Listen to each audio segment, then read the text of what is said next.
Good evening. Welcome to PoliticIt podcast. Tonight we have Doug Durbano. And Doug is a candidate to replace Kara Birkeland. Yes, I am. And so District 4, right? Legislative District 4, yes. And so that's so people that live in Summit County, Morgan County, Rich County. Rich County, those three, yes. Right? And so pretty broad area. We've got some real estate. So let's talk a little bit about you first, Doug. All right. So you're a lawyer by training. I like to say I'm a businessman with a law background. I do have a law degree, that's true. And so you're still a practicing attorney, or? I'm semi-retired now. Are you? When this opportunity came up, I thought, with my wife's blessing, let's give it a go. That's cool.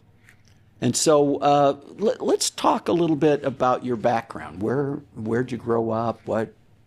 I grew up right here, northern Utah. I was born and raised here.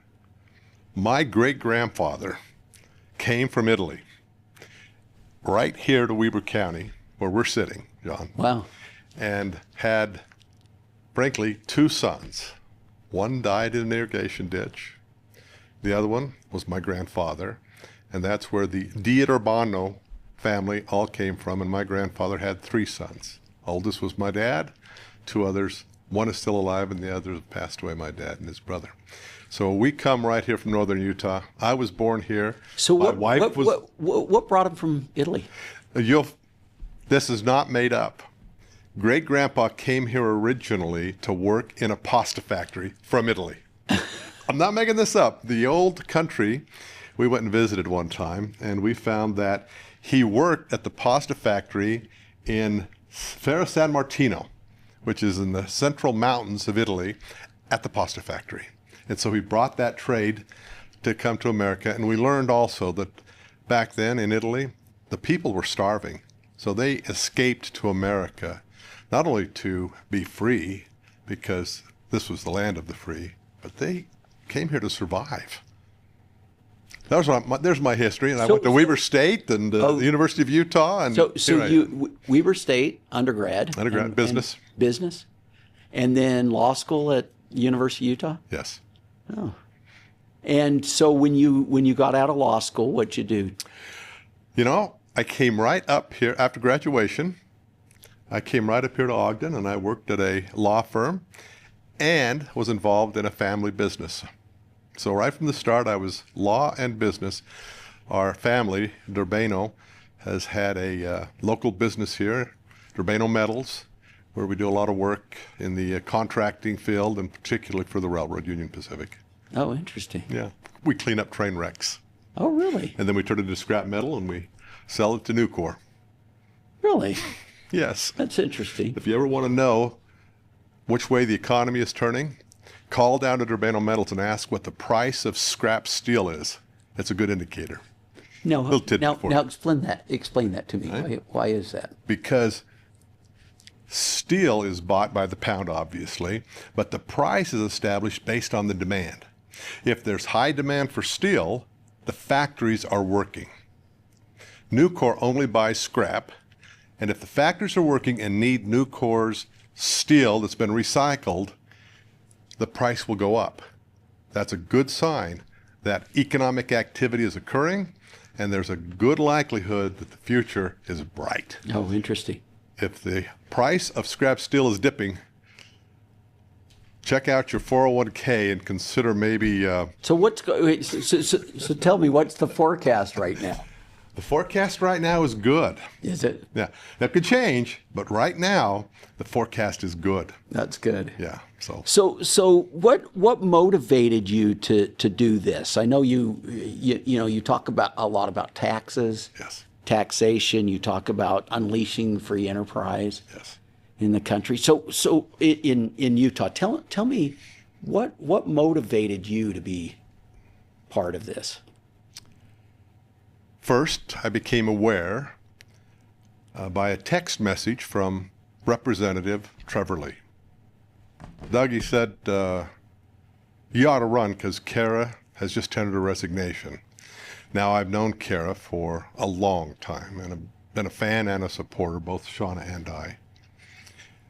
So I called Kara next, and she confirmed, and frankly, encouraged me and Shauna to think about it. I'm pointing to Shauna off camera, who's my campaign manager and wife, just in case the audience needs to know. Yeah. Is that all right? No, that's Senator? fine. It's great to have her, actually. Yeah, we love her. The better half. Exactly right. And Shauna, my wife and campaign manager, now that's a true patriot. Yeah. Okay, she's a patriot. On the other hand, she may not have the thick skin that you need. So we thought about it. We did the process and decided let's give it a go. And you know, I thought about the question that I think you're asking, which is why? We don't need the job. We don't need the aggravation.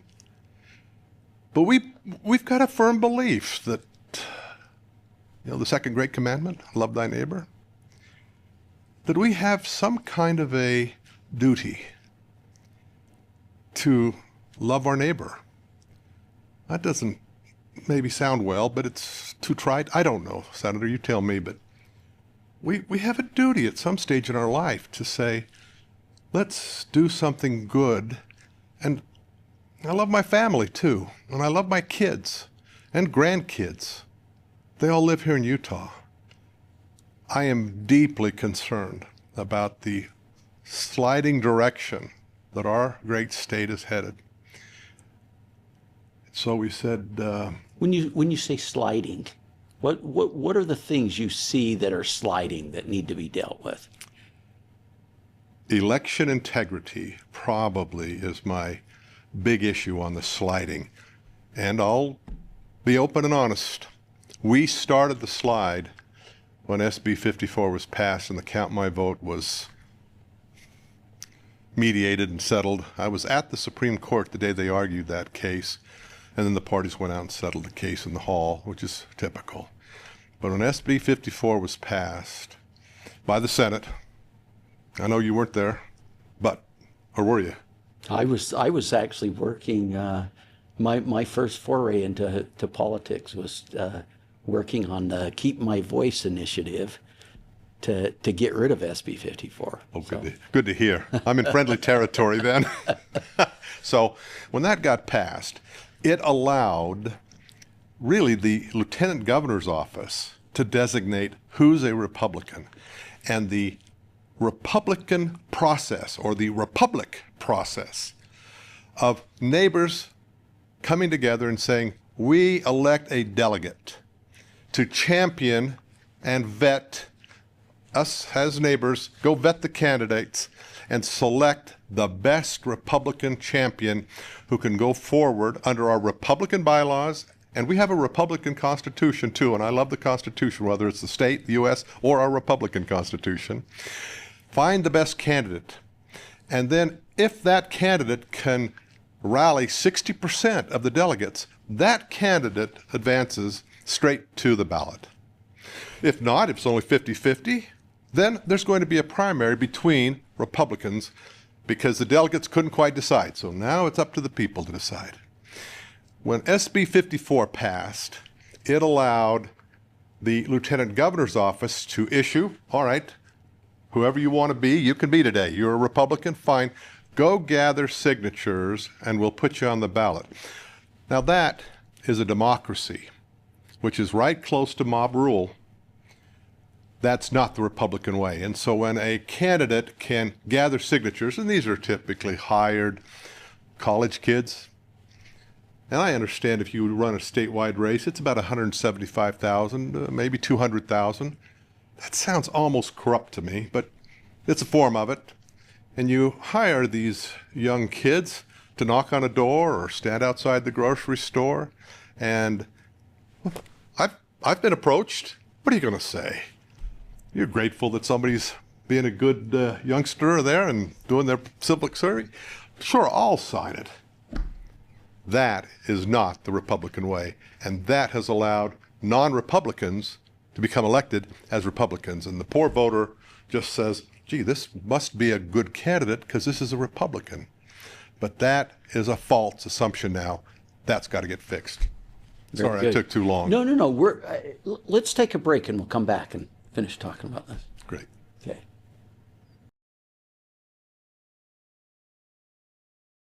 Welcome back to Politicat. We're here with Doug Durbano, candidate for State Rep, House District 4. Yes. Nice to be talking with you. So we had just started talking about this whole idea of less taxes, more freedom.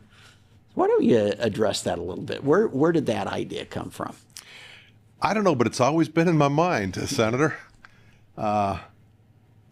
Since I was a young person, I just always believed that the only way to control government, ultimately, is to control its intake of money. Government can always expand and fill the void. If it's got money, it can spend it. And there's no competition for government. So if the formula of more taxes equals more government is true, then the opposite is also true. Less taxes, less money, equals less government. And I have the old Ronald Reagan adage that the 8 scariest words in the English language are, "We're from the government, here to help." Yeah. So I'm a strict conservative in this area. When you're knocking on doors, Yes. talking to delegates, are people concerned about their taxes, especially their property tax? I would assume that's a big one. In my opinion, it is the #1 issue. I'll give you an example, and he's given me permission. Well, I'll call his name Tom. We entered in his wife, lovely folks. They're mature, they're retired, senior citizens. And this is a very common story. And so we asked them, I've got my pad of paper out, you're a delegate, tell us your concerns. Just like that. We had to write a check this year for our property taxes. I'm on Social Security, said. I'm a fixed income kind of guy. It's not taken out of my payment anymore. We had to actually write a check. And the taxes went up horrendously, he's using these kinds of adjectives. Right. What can you do about that? When he finished, I was so happy to tell him that if there's a #1 issue that Doug Durbano has, it's this. The residential, and I emphasize the word residential, John, it's not all property taxes, it's the residential. The residential property tax is morally reprehensible. I'm going on the record. Quote me. The residential property tax is morally reprehensible.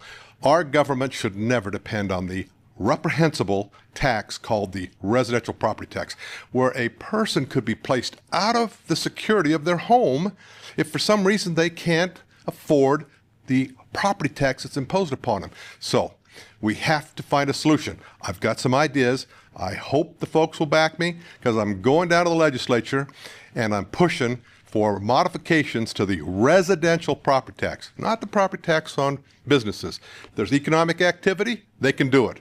Your home generates no economic activity. Think of another piece of property that generates no economic activity, and under our Utah Constitution is exempt from any property tax. You know what I'm talking about? It's your church, your local sanctuary.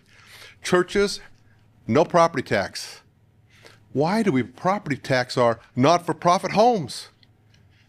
Why do we have farmers, which by the way I approve 100%, in a green belt? Because we don't want to force farmers off their farmland, even though it might be an excellent subdivision. No, farmers get a break, they get green belt. We need a home belt or a residential belt where it's a flat fee.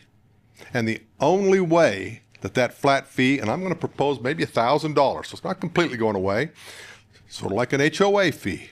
But that flat fee could only be raised by a vote of your elected representatives down at the state capitol. So that if that were to happen, we have to report to our people, our folks. And this really ties back to what got me involved in this race, because I'm worried about our young people that can't afford a house, and that property tax is a big portion of that. I can't afford that, and our seniors. Yeah, with young people, when you're paying that property tax as part of your payment, you know, people recognize, oh, my house payment went up. It's a lot different when you wait till the end of the year and have to write the check for the whole year. And you know exactly how much it went up in that scenario. I'm going to say it again because I've said it many times. If everybody had to write a check for their property taxes in November, there'd be a revolt. Yeah. In my opinion, Senator, Yeah. there would be a Well, revolt. it's sad that you work your whole life, pay your house off, then you have to rent it back from the government. It's sad. I'm going to go one step further. It's morally reprehensible because if you don't pay the government in a form of a lease, if you will, they can evict you eventually. Can you imagine that? That just can't be. Yeah, where they I will sell not your- allow, if elected, I will not allow another year to go by where Tom and other folks like Tom are at risk that they might be evicted or they need to sell their home. I just can't take it. It goes back to the very reason why I said we're running is because I love my fellow man and I love my family. This form of taxation is obnoxious, morally reprehensible. We have to stop doing it. So we're almost out of time, but I want you to basically outline these issues. Why should someone vote for you? Why should a delegate put Doug Durbano? Boy, that is the question. We've got, I think, 8, 9, maybe 10 people that have signed up to run in this election. And most of us have very similar philosophies. Here's what makes me different. And I'm just going to say it. I'm a bit of a bulldog. I don't need Yeah, this I job. noticed you brought your bulldog. Show us our mascot here. We've brought our bulldog, which we now call Bulldog. Bulldog. Bulldog. Here it is, right here. That's our mascot right there. And my campaign manager got this for me. Thank you, Shauna. And to do these kind of things, to change our election process and instill integrity, to change these kind of taxes, this is a heavy lift. You're going to spend a lot of political capital. And in my opinion, you better be prepared not to be reelected. You're going to step on a lot of toes. These are significant changes. I'm prepared to do that. And in the course of 40 some odd years of what I've done in life, I've developed a strong backbone, a strong constitution, and courage. I'll take that with me. Boy, I'll use it. all those apply to the person who's in that seat right now. Who just resigned. Kara? Yeah. Exactly. So very good. Doug Durbano, thank you for coming in. Thank you. Good to have you. But it's See you- been a pleasure. Yeah. Thanks. See you Good to guys see you. next week.